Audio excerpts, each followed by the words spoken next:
Samstarfsmaðurinn minn segir mér að þegar við skiptum kokk til þess að framkvæma okkar uppskrift.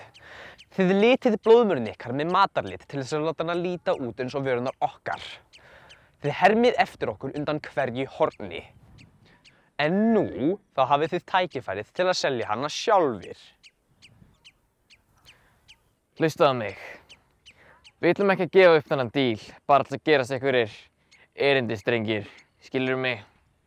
Og fyrir hvað? Til þess að líta niður á miðaldra menn með aðeins fínni blóðmör. Fínni blóðmör þýðir að viðskiptavinir borga meira. Hreinni blóðmör þýðir að uppskeran verði stærri. Það eru 130 milljónir króna í hagnaði sem ekki verið að skóla burta einhverjum ófullnægjandi matreiðslumanni. Hlusta þú nú á mig. Þú ert með besta blóðmörkokk á Íslandi. Nei, tvo bestu blóðmörkokk á Íslandi.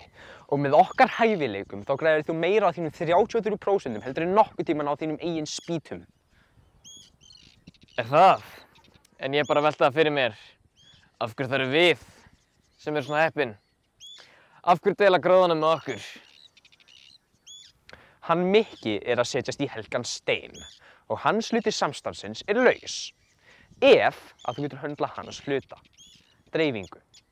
Og ef að þú gefur honum 5 af þessum 15 milljónum sem að þú komst með hingað. Líttu á það sem svona finnandagjöld fyrir að safna okkur öllum saman hingað. Við höfum 40 kílógrömm reiðubúin, tilbúin til sendingar. Ert þú tilbúin?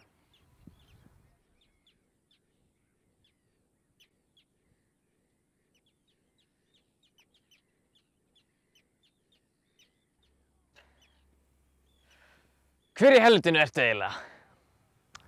Þú veist hver ég er. Þið vitið allir hver ég er. Segðu nafnið mitt. Á ég að gera hvað? Ég hef ekki glóru hver þú ert. Jú, þú veist hver ég er. Ég er kokkurinn. Ég er maðurinn sem að drap Gussa Frey. Kjaftaði. Mexikaxi smáraðshringurinn náðanum.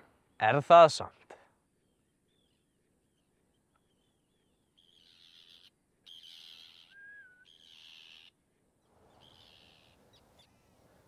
Einmitt.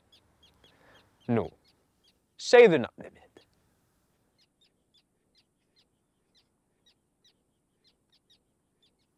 Þú ert Hallbergur.